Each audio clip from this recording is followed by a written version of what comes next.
Summer 1415. Constance wakes to the smell of burning wood before sunrise. Outside the city wall stands a stake.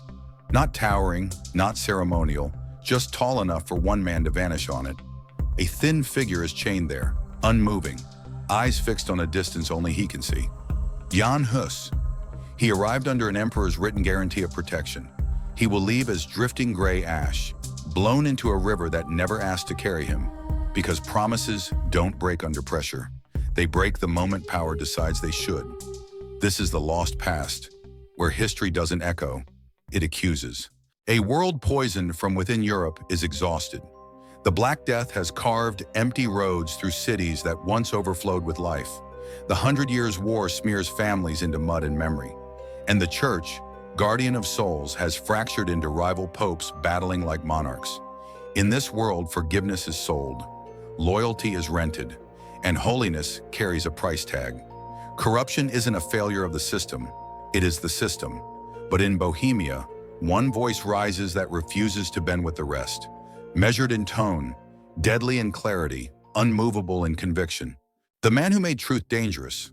Jan Hus should have remained invisible. Born poor, raised far from influence, instead he cut through Europe's noise. At Prague University, he honed his mind until even the educated feared crossing words with him. He preached in the people's language.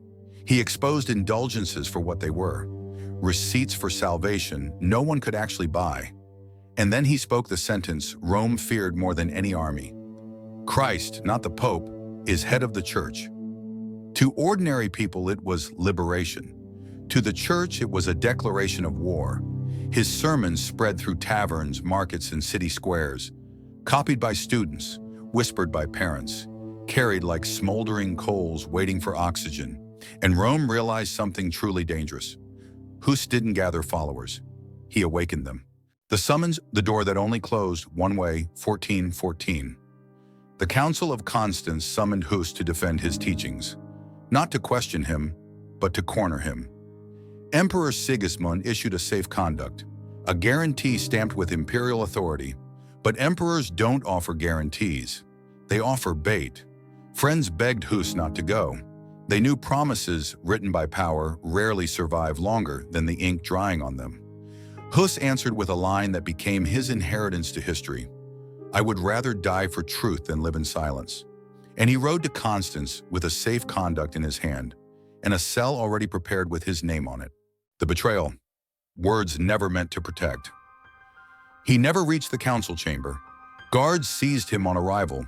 The emperor's seal, meant to ensure his safety, hung from his cloak like a cruel punchline. The council justified their betrayal with a sentence that freezes historians centuries later. No faith need be kept with a heretic. They weren't breaking their word. They were advertising that he never deserved one. Hus was thrown into a stone cell where mold clung to the walls like old sorrow. Water dripped onto his wrists until the skin split. The air reeked of damp, rust, and forgotten prisoners. Every morning, guards opened the door, not to feed him, but to see if he had died. In the dark, with swollen hands, Hus wrote a letter smuggled out by a guard who still had a conscience. Its final line became a prophecy. Truth is stronger than fire. The trial. A verdict looking for a body. When Hus was dragged into the council hall, the air didn't feel legal. It felt funereal. His sermons were read back to him, cut apart, twisted, sharpened. Every time he began to speak, bishops drowned him in their own voices. He asked for one thing: show me from Scripture where I am wrong. Not a single Bible open. Not one hand dared touch the book they claimed to defend. Because truth wasn't the threat, his integrity was. The verdict dropped with mechanical inevitability. Heretic. They stripped him of his priestly robes, each piece removed as if peeling away layers of humanity. Then came the paper crown, painted with demons, forced onto the head of a man whose faith terrified them. Sigismund stood in silence. Not noble, not courageous, just present. Hus looked at him and whispered, God will judge you more justly than you have judged me. For a moment, even the emperor looked small. The execution, when fire became a witness, July 6, 1415. Crowds gather outside Constance. Some out of fear, some out of duty, some because power demanded an audience.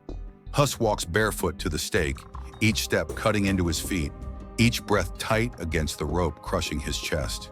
His final words, "If I have written anything evil, may God forgive me." The brushwood catches, the heat climbs his robes. The smell of burning resin fills the air, clinging to every throat. Through the roar of the flames, one last line forces its way out. "Christ, have mercy." Then the fire closes over him. When the embers cooled, the council scattered his ashes into the Rhine, not out of mercy, but fear. Fear that if his followers found a grave, the world would find a martyr. But they miscalculated. You can scatter ashes, but you cannot scatter a truth that has already taken root. The Aftershock. When one death reordered Europe. When word of Hus's execution reached Prague, the city didn't bow. It ignited. He hadn't died a heretic. He had died honest.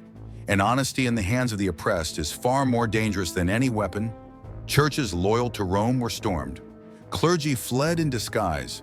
The chalice, the symbol of communion for all, was painted on shields, walls, and skin. By 1419, students, farmers, merchants, and widows formed the Hussite armies, led by Jan Hus, the one-eyed commander who never lost a battle.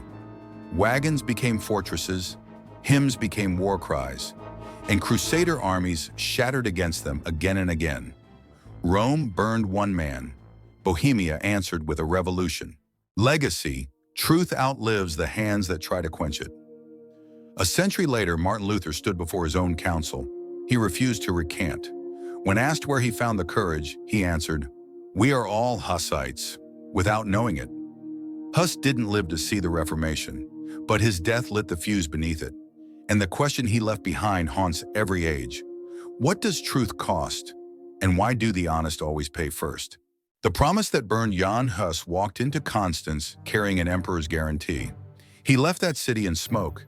His death wasn't only an execution, it was a prophecy, fulfilled every time power fears a voice that refuses to bow. This is the lost past, where betrayal leaves deeper scars than swords, where truth survives its executioners, and where broken promises burn longer than the men who break them.